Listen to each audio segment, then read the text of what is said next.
ओम श्री साईनाथाय नमः। ओम श्री साईनाथाय नमः। ओम श्री साईनाथाय नमः। देवियों, सज्जनों, भाइयों बहनों, मेरे दोस्तों, सभी को मेरा नमस्कार। कथा प्रारंभ करते हैं। जैसा कि आपको पिछले भाग में सुनाया था कि पाटिल जी को अंग्रेजी सरकार के द्वारा संदेश मिला। शास्त्री जी उन्हें संदेश देने तो कुलकर्णी को आए थे, लेकिन कुलकर्णी गांव छोड़कर भाग खड़ा हुआ है। इसलिए वो संदेश पाटिल जी के हाथ में, क्योंकि पाटिल मुखिया के बाद गांव का पाटिल ही सबसे मेन व्यक्ति होता है, तो पाटिल जी के हाथ में वो संदेश देकर गए कि भाई महारानी विक्टोरिया हिंदुस्तान आ रही हैं और उनके स्वागत के लिए उनका जन्मदिन है, उनको भेंट देनी है जन्मदिन पर, तो तुम्हारे गांव से उपहार स्वरूप कुछ अच्छी वस्तु जानी चाहिए। वैसे दोस्तों, एक ये बड़ी ही गलत बात थी उस जमाने की। अरे महारानी विक्टोरिया आ रही हैं तो गांव वालों से उसका क्या लेना देना, अपना जन्मदिन मनाओ। गांव वाले बेचारे गरीब आदमी कैसे कैसे वो अपना गुजारा करते हैं। यदि अंग्रेज सरकार ने थोप दिया कि हर गांव से एक गिफ्ट आएगा, बिना वजह की बात। खैर जी, चलो, बेचारे गांव वाले। पाटिल जी ने सभी गांव वालों को इकट्ठा किया कि भाई कोई कहने लगा कि जी ये दे दें, कोई कहने लगा ये दे दें, कोई यहाँ तक कि सजेशन दिया गया कि जी महारानी विक्टोरिया को अनाज दे दें। तो बहुत निरस्त किया गया। तय ये हुआ कि जी महाराष्ट्र की साड़ी बहुत फेमस है पैठनी के नाम से। पैठनी साड़ी बहुत कीमती होती है, सोने चांदी के उसमें काम भी किए रहते हैं, महंगी से महंगी साड़ी पैठनी में रहती है। तो तय ये हुआ कि पैठनी साड़ी विक्टोरिया को गिफ्ट करी जाएगी। अब विक्टोरिया की इसलिए तेजी साड़ी तो बहुत महंगी तैयार होगी, तो गांव वालों ने कहा कि हम चंदा इकट्ठा करके सामान की व्यवस्था कर देते हैं। रिहाना ने कहा, जो सुल्तान के छोटे भाई की बीवी थी, उसने कहा मैं बुन दूंगी साड़ी, तो मैं बुन दूंगी, लेकिन मुझे ज़रूरत का सामान मुहैया करा देना, बहुत अच्छी साड़ी तैयार कर।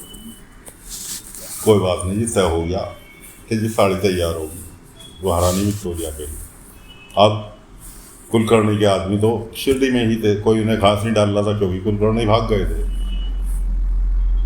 उन्होंने कहा भाई ये खबर तो कुलकर्णी के पास पहुंचानी बहुत ज़रूरी है, कि वरना पता लगा, उन्हें नहीं पता कि क्या है कैसे है। उन्होंने कहा भाई शास्त्री जी जो है संदेश दे के गए हैं और पाटिल जी को गांव का मुखिया बना गए कुलकर्णी, जो कि भाग गया। उन्होंने कहा यह संदेश कुलकर्णी तक पहुंचाना जरूर। खैर जी, वो जीव के गांव गए, कुलकर्णी को संदेश दिया। कुलकर्णी वहाँ से तुरंत संदेश सुनते के साथ ही वहाँ से भाग लिए शिरडी के लिए। साथ में अपने जीजा को, अपनी बहन को, उन्हें भी साथ ले लिया। आ गए शिरडी। शिरडी में आके उन्होंने रखी सभा रख के ऐलान किया। पहले सबकी सुनी। पाटिल जी ने कहा कि जी पैठनी साड़ी देने का विचार बनाया है। मैं कहा पैठनी साड़ी पहनेगी, जैसी तुम्हारी बुद्धि वैसी तुम्हारी सोच। महारानी को 30 तोले का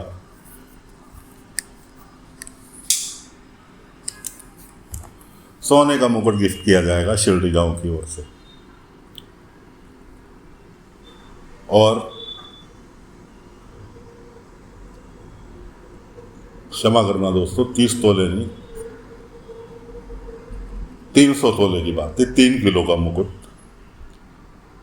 महारानी को शिरडी गांव की ओर से गिफ्ट किया जाएगा उपहार स्वरूप, और जिसमें शिरडी का हर व्यक्ति बराबर का योगदान देगा।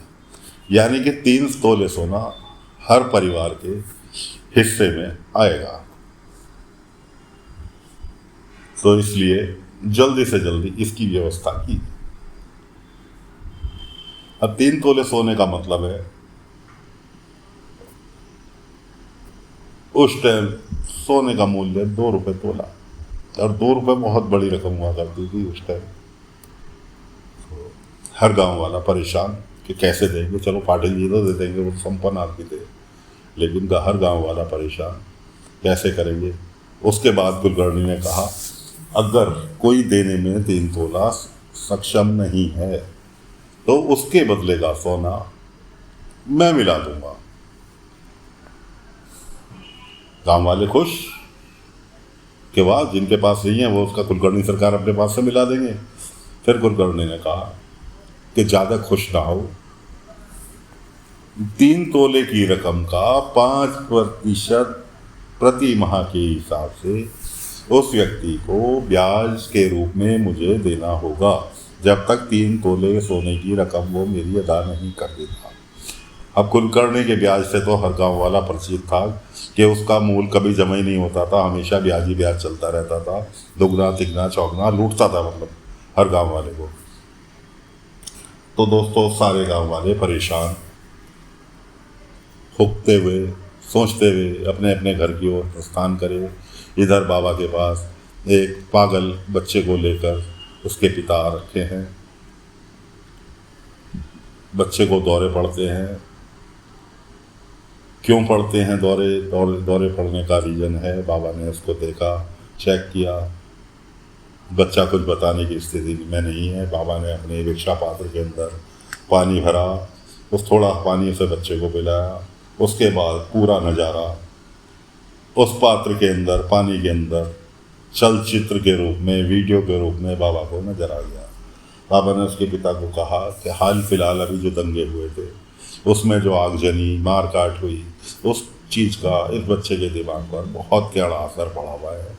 इसे बच्चे को प्यार की अनुभूति कराओ, प्यार से इसे रखो।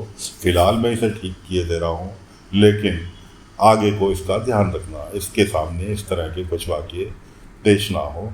बाबा ने उसे अपनी धोनी में से ऊदी पानी में मिलाई, उसके सिर पे हाथ रखा, ऊदी पिलाई, ऊदी माथे पे लगाई, बच्चा तुरंत 5 ही मिनट में स्वस्थ हो गया। तो साथियों, महारानी विक्टोरिया के लिए सोने के मुकुट की तैयारी हो रही है। अगले अंक में बताएंगे कि महारानी विक्टोरिया को क्या गिफ्ट गया। ये तो कुलकर्णी का लूटने का प्रयास था जो आपको सुनाया। फिलहाल अगले अंक में फिर लेकर हाजिर होंगे। आज की कथा को यहीं विराम देते हैं। ओम साई राम, ओम साई राम, ओम।